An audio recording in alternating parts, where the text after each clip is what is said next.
يا شاكيا هم الحياة وضيقها أبشر فربك قد أبان المنهجا.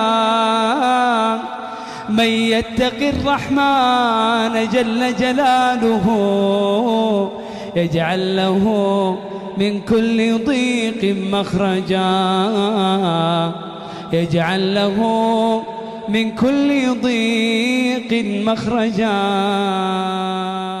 ايه ده يا حوده؟ ايه يا عم؟ انت حاطط صوره حزينه ليه على الفيسبوك وكاتب غدر الصحاب؟ الدنيا دي وحشه قوي عبوده، وخلت الواحد خلاص يابا عاوز يطلع من هدومه. ليه بس يا نجم؟ صديق عمري اللي طلعت بيه من الدنيا عبوده لا بيسأل عليا ولا بشوف رنته لما يكون عايز مصلحه، غير كده بخ. طب وايه المشكله يا حوده؟ هو ايه اللي المشكله يا اخو؟ بقولك مجروح، الواحد اتصدم في ناس كتير يا برنس، وبعدين كله بقى بتاع مصلحته ولا ايه؟ يا حوده بص، كان في مقوله حلوه قوي بتعجبني بتقول لا تعد لنفسك على العباد حقا. يعني ما تقولش فلان مقصر وفلان ما سالش وفلان صدمني، لا قول انا مش من حقي اصلا ان اي حد يسال عني، ولو حد سال يبقى يشكر، ساعتها بس هترتاح من الهم ده ومش هتشيل من حد يا نجم. يا عم ده ما حدش واقف معاه في فرحه قد حوده، شلت له العفش واتفقت له على الفرح وظبطت له القاعه، ده ما كانش فاضل غير ان انا اعمل له نفسي العروسه يقوم يتجوز وينسى حوده البرنس. حوده البرنس اتنسى كده؟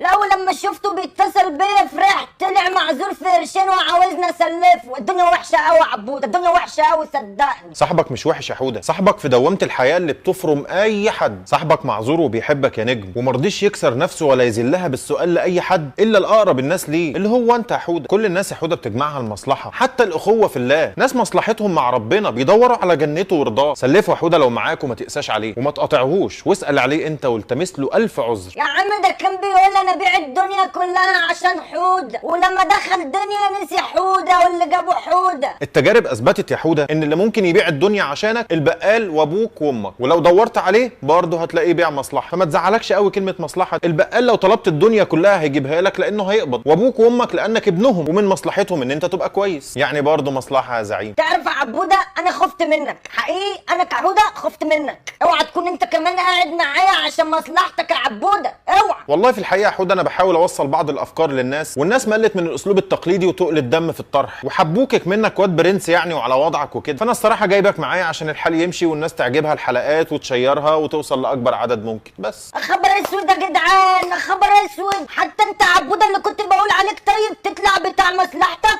حوده مصدوم يا بشر، حوده مصدوم. انا تعرفني عشان خاطر اللايك والشير عبوده، انا حوده بالنسبه لك مجرد صفحه نت، انا يعني مش بعيد بعد رمضان تعمل لي بلوك يا اخو. لا استنى بقى استنى اعزائي المشاهدين، حوده يعتذر عن تقديم باقي حلقات رمضان لان انا وانتوا عارفين ان انا كنت بعملها لوجه الله بدون ايتها مصلحه. حوده 100 جنيه لكل حلقه فاضله في رمضان، وفاضل بتاع 10 ايام، يعني هتعمل لك بتاع باك وتشبرق بيه نفسك على العيد. ايه كم؟